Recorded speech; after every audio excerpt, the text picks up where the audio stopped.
It's 3:36 a.m.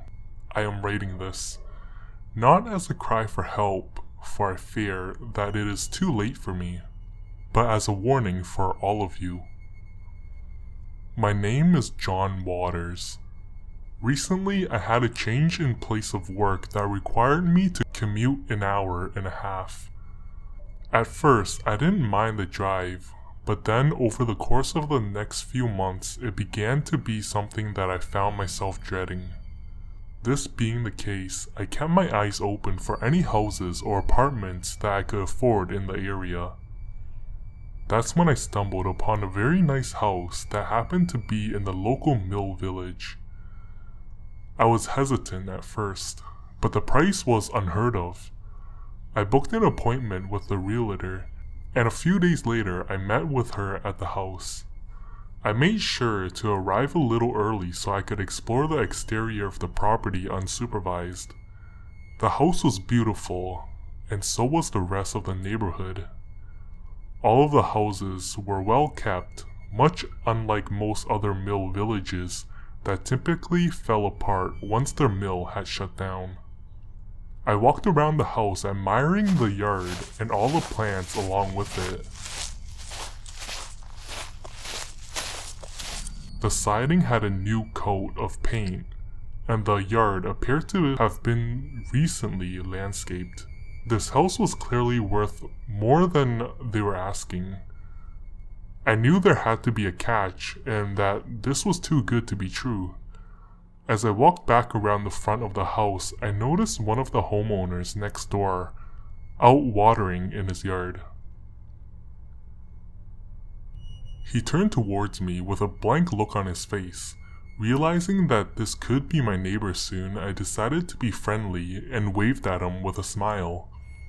He hesitantly held up his hand to wave and gave me a half smile in return.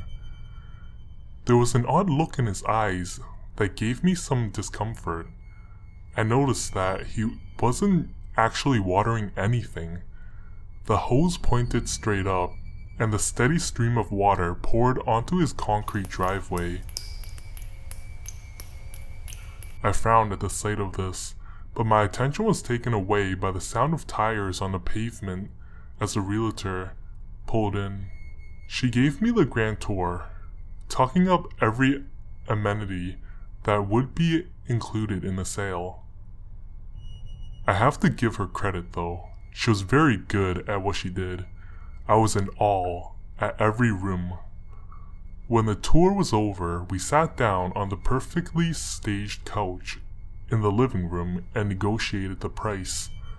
I got right to it and asked her what the catch was for the price being so low in such a nice neighborhood.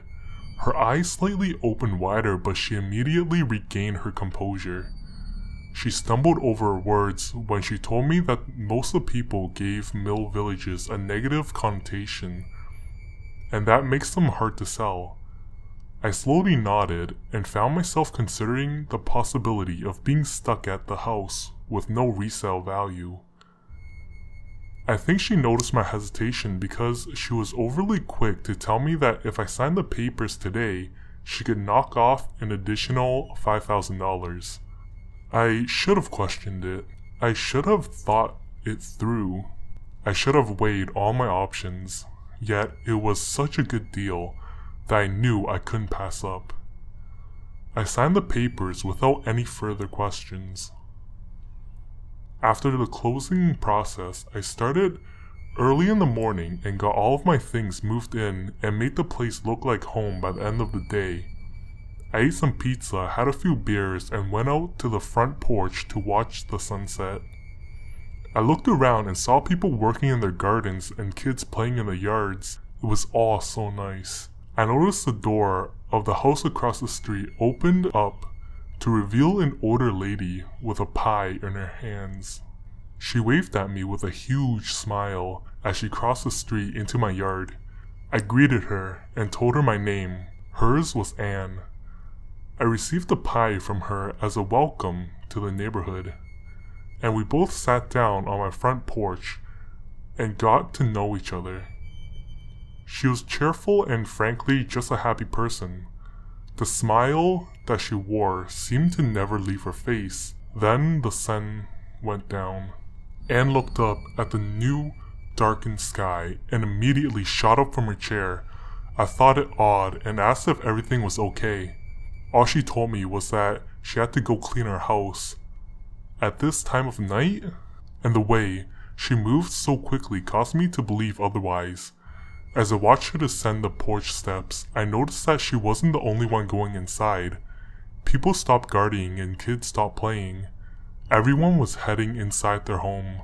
Anne stopped halfway across the street to turn back to me. She told me that no matter what, never open my door after midnight. I started to respond, but before I could, she had already made her way across the street and into her house. She slammed her front door, and just like that, I was the only one remaining. I briefly stood there dumbfounded before I headed inside and locked the doors. I had no idea what to make of all of this. And to be completely honest, it was freaking me out. I told myself that I was just imagining things and that Anne was probably just a little off in the head. I knew I needed to get my mind off of it all, so I took some sleeping pills and watched some TV on the couch until I dozed off. At 1:38 a.m., I woke up to scratching on the front door. I quickly sat up on the couch as I heard it once more. My stomach sank to depths of which I never felt before. My mind was racing back to all that happened the day before. I crept over to the front window and did my best to discreetly peer through the blinds at the door. Nothing but the soft glow of the street lights. Then I heard the scratching coming from the back door. I felt like I was going to throw up, but held it back in an attempt to not make a single noise. The scratching had ceased, but I still crouched on the living room floor for what seemed like hours to make sure the coast was clear. I didn't get a wink of sleep that night.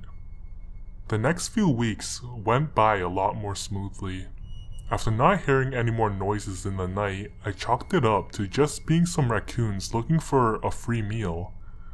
It was so convenient, only being 10 minutes away from work, and made my life a hell of a lot less stressful. I made new friends in the area and had more free time to go out and have fun. Everything was great until last night. I had been out late at a friend's house and didn't start heading home until about 1 a.m. I neglected to watch the time and, truthfully, it didn't bother me anymore. When I turned the corner of my street, it was as dead as usual. I noticed that as I pulled into my driveway, the neighbors were poking their heads through their curtains, watching my every move. I looked down at my phone and pulled my messages to text my friend, letting him know I made it safely home. When I looked up, it was in my headlights, staring at me through the windshield. Words cannot describe the horror that I felt from what stood right in front of my car. It looked like a man, yet slightly more elongated. Its shoulders were hunched forward, leading down to fingers twice as long as anything human. Sharp, pointed claws grew out from its fingertips, and it repeatedly extended and retracted them as though it were some kind of tick. Its skin was a pale gray that looked as though rubber were stretched over its bones. Its eyes were solid black where normally there would be white with tiny bright yellow pupils in the center.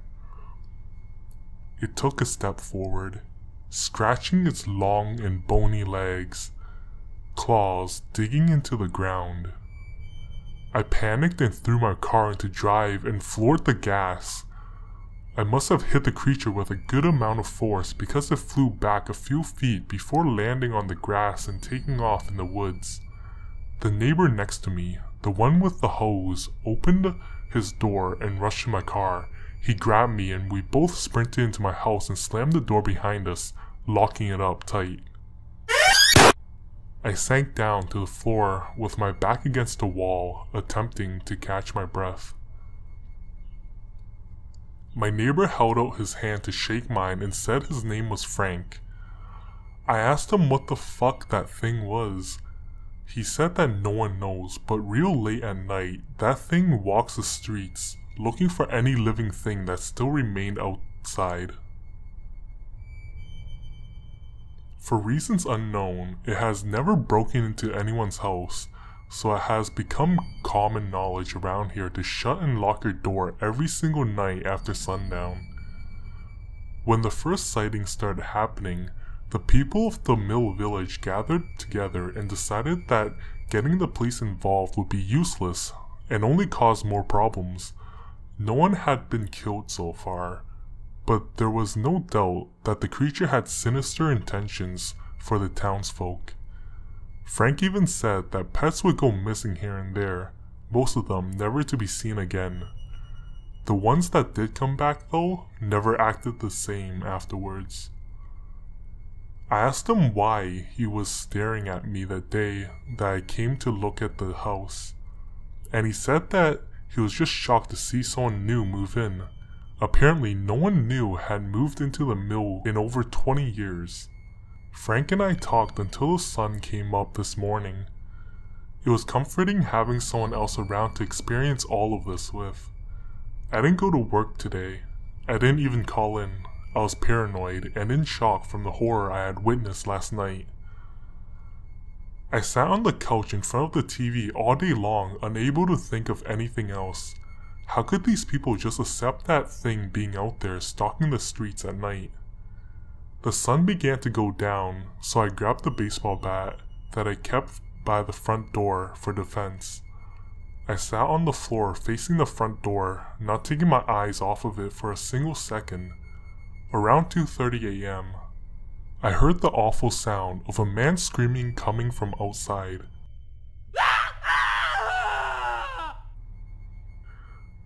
I shuddered at the thought of some poor bastard out there, probably getting eaten alive by that thing. Around 1 a.m., my eyelids became rather heavy due to lack of sleep from the night before. I tried to keep my focus on the front door, but it was no use. I fell asleep. There were 3 knocks at the door.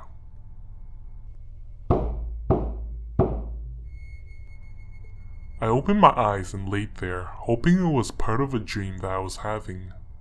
3 more knocks at the door. At this point, my heart was racing. I pulled out my phone to look at the time, 3:20 a.m. I crawled over to the front window, peered out, and let out a huge sigh of relief. It was Frank. I opened the door, grabbed him by the shoulder to pull him inside and lock the door once again. I asked him what the hell he was doing out there and was alarmed when I did not receive an answer. I examined him up and down and noticed that he looked a bit pale. I began to ask if he was okay, but was interrupted by a loud crunching noise. It was coming from Frank. I was absolutely horrified as his fingertips burst apart, making way for even longer gray fingertips. The skin on his arms and legs stretched to a point that it started tearing in a patternless and blood-filled manner. His face stretched apart and tore in places that revealed eyes as black as death itself. Before the thing could finish bursting from a shell that was once Frank, I was able to run with all the sanity I had left into my bedroom.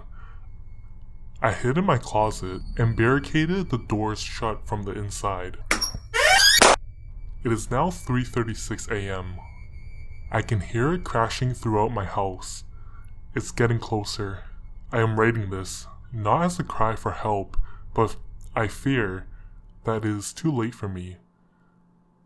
As a warning for all of you, stay inside at night, lock the doors, and most importantly, do not open your door for anyone after midnight.